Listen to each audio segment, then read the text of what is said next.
김기현 사령관님에게 제가 직접 사의 표명을 이미 본인은 사의 표명 안 해도 된다는 걸 이미 그 당시 8월 초순경 알고 있었다라는 녹취가 지금 나오고 있습니다. 수사를 통해서. 그리고 하나 마지막. 이종호 씨를 끝까지 모른다고 하셨어요. 이종호 씨는 블랙펄 인베스트 대표.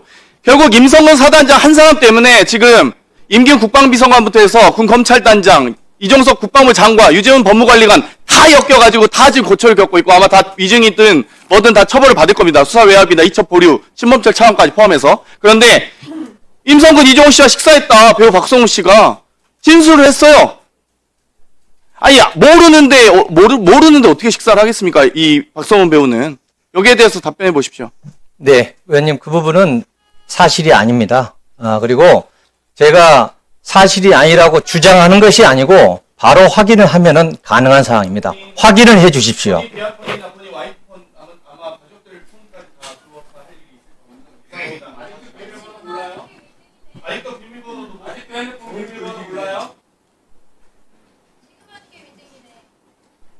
비밀번호 알아요? 몰라요? 핸드폰 비밀번호 아직 모르냐고요. 군인이 자기 핸드폰 비밀번호 모르면 어떻게 군 작전 계획을 외우고 다닙니까? 질문 시간입니다. 지금 계속 답변해도 되겠습니까? 네, 답변하세요. 예. 네. 비밀번호 관련해서는 지난 청문회 때 제가 충분히 말씀드렸기 때문에 그 부분으로 가름하겠습니다.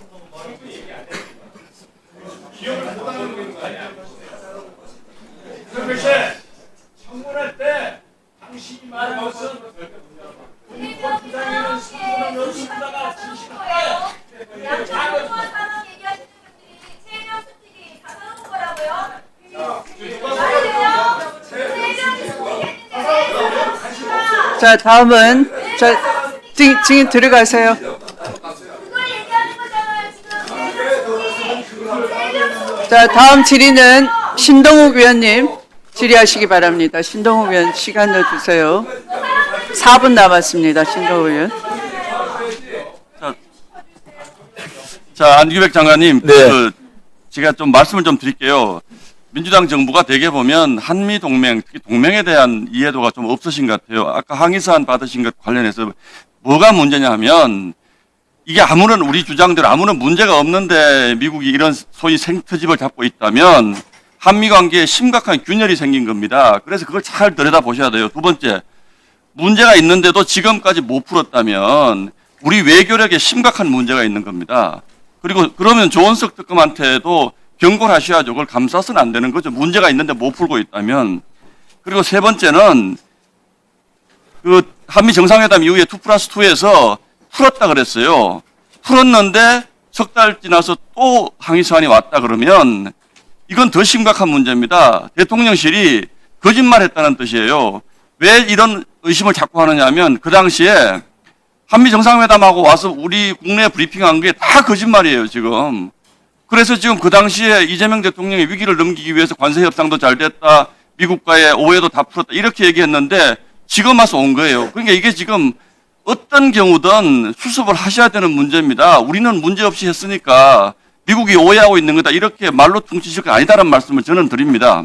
그리고 지금 방첩사가 진행하고 있는 부안 조사 건수가 2021년도 224건인데 매년 한 200건씩 늘어서 24년에는 1000건으로 늘었습니다. 2024년, 지금 2025년이죠. 근데 방첩사를 왜 없애려고 그러는 겁니까? 의원님, 방첩사를 없애는 게 아니고요.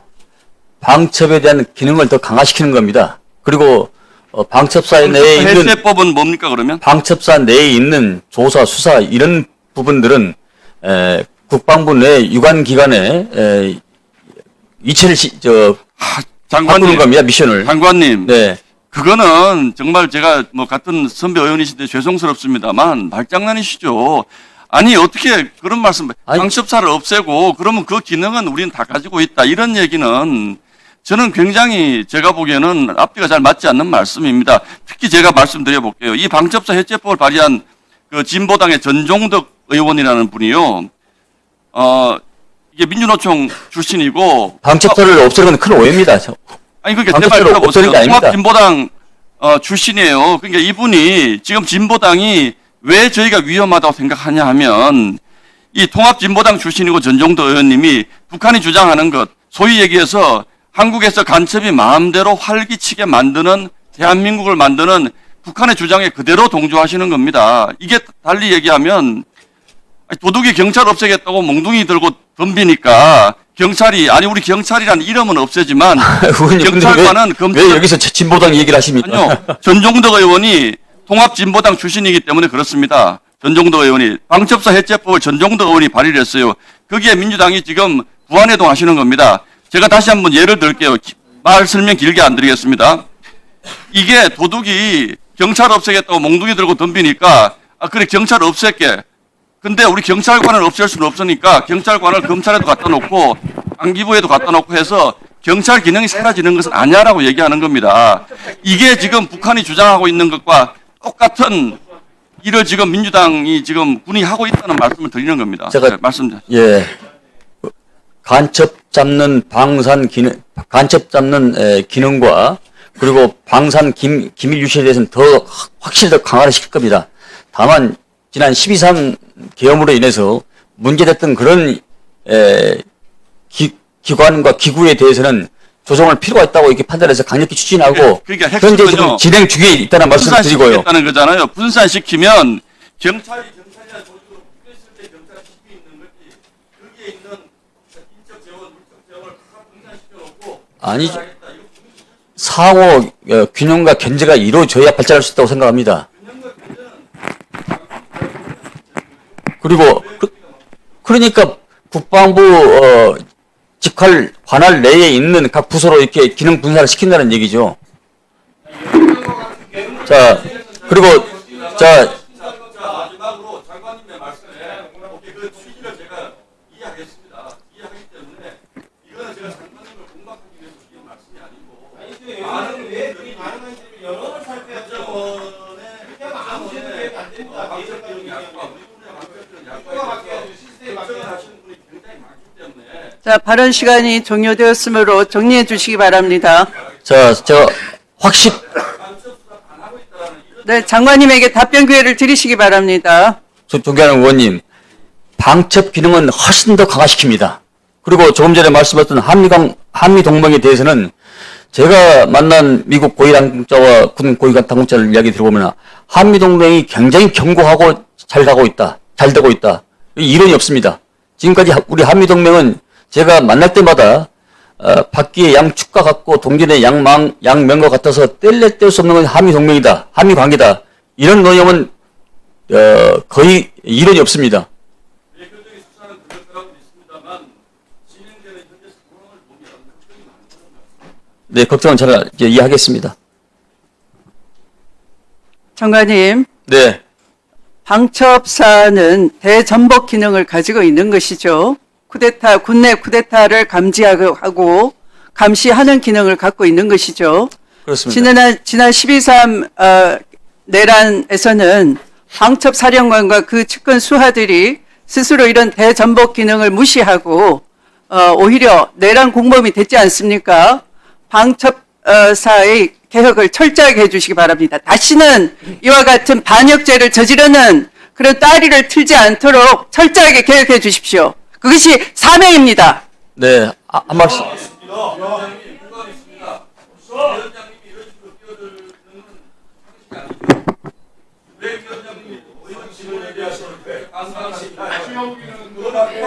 자, 다음은 조용히 하십시오. 조용히 하십시오. 자, 도대체 상식을 깨뜨리는 국감이 어디 있습니까? 자, 다음은 최혁진 의원님 순서입니다. 위원장님. 진행해 주십시오. 자, 위원장, 제가- 최혁진 의원의 발언을 방해하지 마십시오. 국감 진행 방해하면 네, 국회법에 따라서 경고하는 것입니다. 본인 발언 시간 신동욱 의원님 1회 경고했습니다. 공정하게 하고 있습니다. 송석준 의원님 말을 삼가하세요. 위원장한테 쓸데없는 시비 걸면서 국감 진행을 방해하지 마십시오. 송석준 의원님 1회 경고했습니다. 누적되면 퇴장 조치할 수 있습니다. 자, 진행하십시오. 최혁진 위원님 예. 발언 시작하십시오. 하겠습니다. 네. 저 장관님, 네. 하여간 이 내란을 청산하고 우리 국방을 다시 세우느라고 연일 너무 고생이 많으십니다. 네. 제가 오늘 하여간 그 국감을 열심히 하려고 자료를 지금 많이 준비했는데 제가 저도 무소속이고 이제 당은 없지만 야당이 아니겠습니까? 네. 이쪽에 앉아 있습니다. 예? 야당이 잘해야 여당이 잘하기 때문에 야당이 국감 준비를 제대로 해야 되는데 너무 제대로 안 하는 것 같아서 몇 가지 나온 얘기들 제 건 나중에 하고 좀 질문을 해보려고 합니다. 지금 국민의힘이 우리 민주당 이재명 정부에 대해서 뭐라고 자꾸 공격을 하냐면 한미동맹에 균열을 내고 있는 것 같다. 소파 협정을 어기는 것 같다. 이런 얘기를 해요. 제가 지금 궁금해서 여쭤보는 거예요. 윤석열 정권이 그 북한의 무인기를 10여 차례 이상이나 제 맘대로 보내고 전쟁이 날지도 모르는 상황을 하고 대한민국 최정예 부대를 막 국회로 끌고 들어오는데 국방부에는 이분들은 한미동맹이나 한미협정 상호 신뢰를 되게 중시하신다니 사전에 협의를 다 하셨을 것 같아요. 승인도 유엔사 승인도 다 받으셨을 것 같거든요. 자료가 있으면 저한테 좀 보내주세요. 네, 알겠습니다. 저한테 좀 보내주세요. 제가 한번 확인해 보겠습니다. 또 하나 지금 뭐 대북 관계와 관련해서 뭐라고 질의를 하시냐면은 우리 그 지금 각 부처에 엇박자가 있다. 정동영 장관, 위성락 실장, 안규백 장관님이 서로 엇박자를 내고 있는데 이게 문제가 아니냐라고 또 질의하시는데 저 궁금한 게 아니 지금 그 우리 정부가 무슨 수령의 지시에 따라 움직이는 정부도 아니고 대북 관계에 따라서 당연히 정동영 장관은 평화의 입장에서 바라보실 테고 위성락 실장은 균형의 관점에서 이야기를 할 테고 안규백 장관님은 국가안보를 중심에 두고 얘기를 하실 텐데 세 분이 혹시 서로 말을 안 섞으십니까? 안 만나세요? 일주일에 2번 이상 만나서 전반적인 소통을 하고 대화를 계속 하시죠. 네. 서로 다른 생각을 가지고 논의 협의하면서 합의점들을 만들어가면서 대북 관계를 관리해가고 계신 거 아닙니까? 그것이 바로 민주주의입니다. 세 분의 시각이 똑같으면 발전이 있겠습니까? 네. 여러 가지를 조율해서 제가 이해가 안 가서 여쭤봤습니다. 그 지금 방첩사가 뭐 없어진다 줄어진다 이렇게 얘기를 하는데 이게 지금 방첩사 관련해서 구조개혁을 하려고 하는 것은 어쨌든 방첩사 내규에 혹시 내란에 개입하라, 뭐 계엄을 지원하라 이런 얘기가 있습니까? 그거 없습니다. 없죠. 네. 민간인을 정치 탄압해가지고 괴롭혀라 이런 거 있습니까? 없습니다. 근데 그런 짓을 하니까 손을 봐서 본연의 업무에 집중하게 하려고 손대시는 거 아닙니까?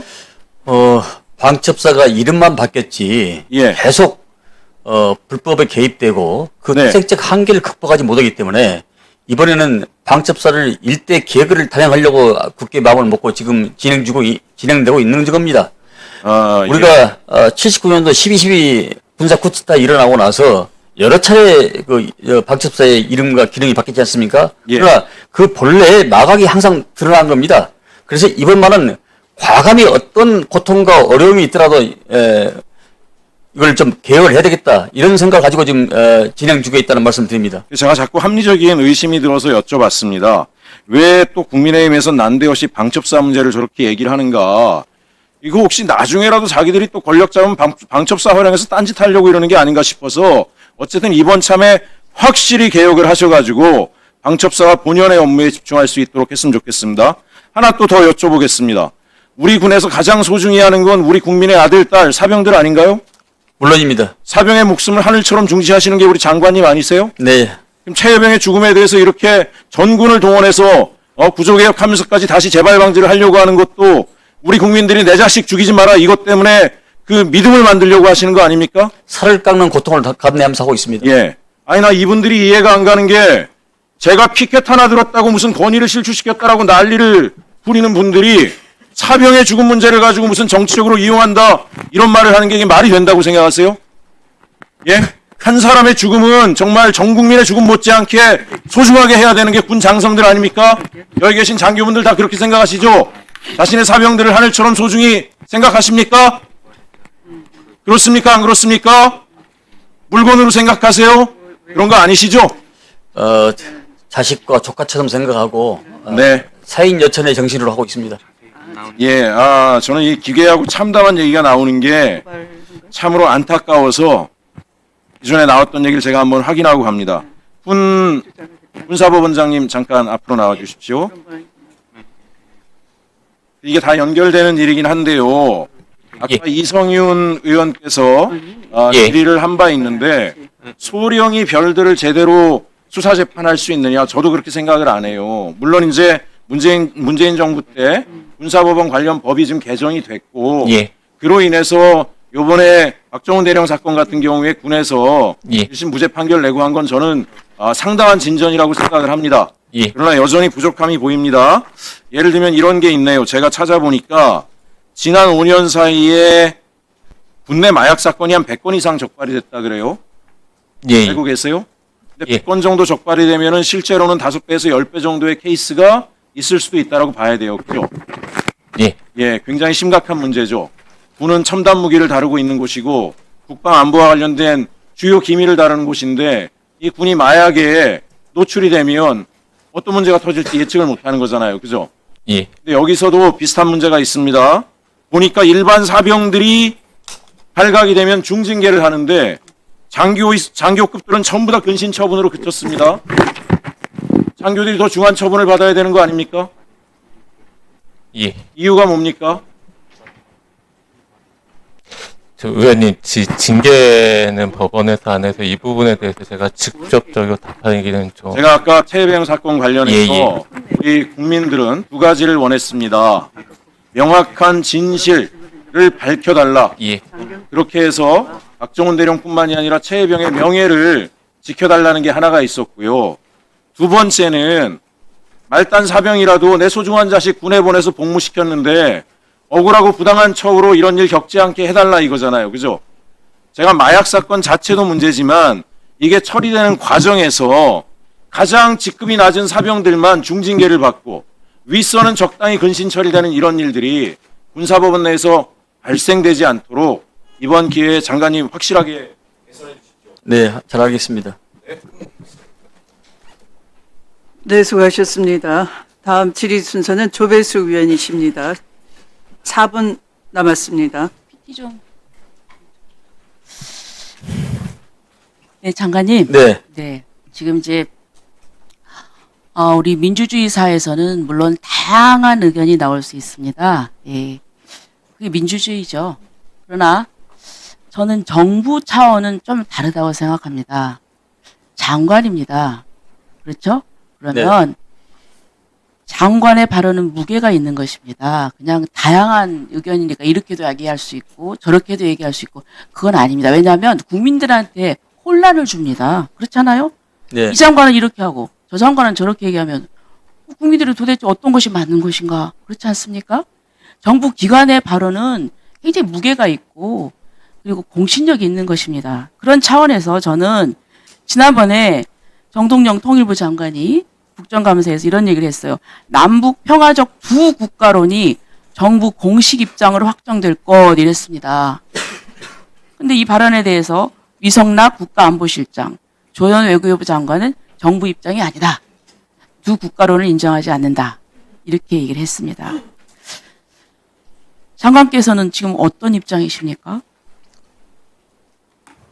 남북 관계는 특수 관계로서의 지금 이제 두 국가론에 대해서 말씀해 주세요. 그건 아니죠? 국방부 장관님께서. 예, 그렇습니다. 그렇죠. 그건 아니죠. 예. 두 국가론 아니죠. 자, 정동영 장관이 언급한 두 국가론은 또 위헌이에요.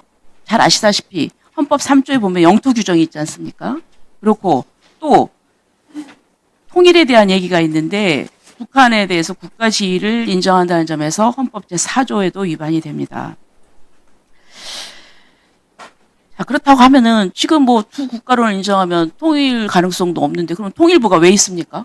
그렇잖아요. 통일부 자체가 있을 이유가 없는 것이죠. 자, 그리고 또 주적 개념도 얘기를 해보겠습니다. 이 주적 개념에 대해서 특히 북한을 바라보는 시각도 제각각이에요. 정동영 통일부 장관, 조현 외교부 장관, 김영환 고용노동부 장관은 북한은 주적이 아닌 위협, 그냥 주적이 아닌 위협이라고 했습니다. 그런데 정성호 법무부 장관은 북한이 주적이라고 명확히 얘기했고 우리 장관께서도 북한 정권과 북한군에 한해서 주적 이렇게 말씀을 하셨어요. 분명하게 얘기하셨어요. 이렇게 대북 인식이 뒤죽박죽이에요. 그래서 저는 이런 부분이 좀 분명했으면 좋겠다. 예? 그래서 우리가 나라의 안보를 지키고 그리고 또 우리 군인들은 어떤 유사시에는 싸워야 되지 않습니까? 누구를 위해서 싸웁니까? 그렇잖아요. 그 목적이 분명해야 되는데 지금 이런 식으로 뭐 이렇게 뒤죽박죽이면은 기강이 흐트러지죠. 이런 부분을 좀 말씀을 드리고 싶고요. 그다음에 아까 방첩사 얘기를 했습니다. 지금 방첩사가 보니까 수사 기능은 국방부 조사본부로 보안 기능은 국방정보본부로 이관을 합니다. 그러니까 지금 장관님께서는 방첩사를 해체하는 게 아니다 이런 말씀하셨잖아요. 의원님, 지금 민간군 합동위원회에서 그게 지금 확정된 내용이 아니고 지금 논의 중에 있는 겁니다. 근데 제가 그 국정기획위원회에서 이게 해체로 가닥을 잡았다고 지금 보도가 국정기획위원회에서는 나왔거든요.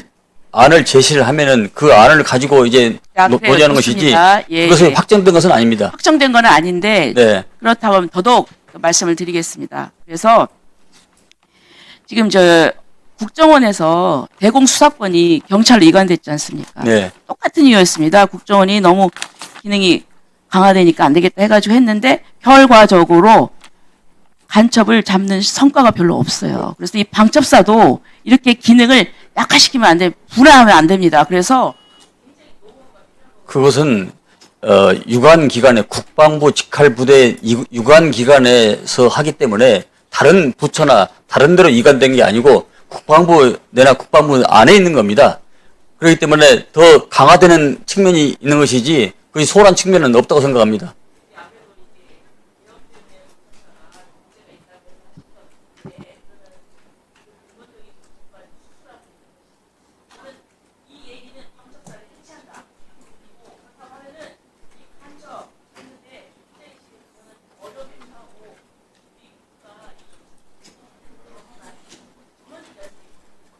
그건 동의하기 어렵습니다.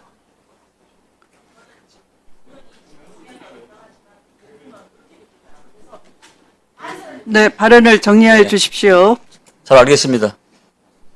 네, 우리 국감을 임하시는 법사위원님들과 또 국방부 장관님께 당부드립니다. 법사위가 국방부 장관님을 피감기관으로 앉아 계시게 하고 우리가 업무 보고를 받고 국정감사 활동을 하는 것은 아까 군사법원 업무 보고에서 보듯이 군사법제도와 그 운용에 관한 점검을 하고 또 그거에 대한 국회로서의 마땅히 해야 될 감시와 견제 활동을 하기 위한 것입니다. 그래서 위원님들께서 내각에는 다양한 부처가 있습니다. 민주주의 정부 아래에서는 국무총리를 정점으로 해서 부처 상호 간의 역할과 임무가 있는 것이고 부처 상호 간 견제와 균형의 원리가 있는 것입니다. 그래서 이 자리에서 외교부나 통일부의 입장과 국방부의 입장이 다르다는 점을 충분히 감안하셔서 통일부 장관의 소신 발언을 끄집어 와서 장관님께 질의를 하신다든지 답변을 강요하신다든지 하는 것은 국정감사 취지에 어긋난다는 점을 숙지하여 주시기 바랍니다.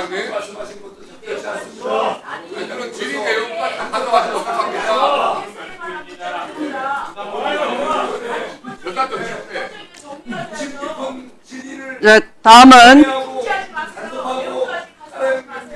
다음은 전현희 위원님 질의 순서가 되겠습니다. 네, 장관님. 네. 12사단 GOP 신병 총기 사망 사건 기억하시나요? 예. 다음 달 28일이 당시에 사망한 김상현 이병이 세상을 떠난 지 3년이 되는 날입니다. 네, 알고 있습니다.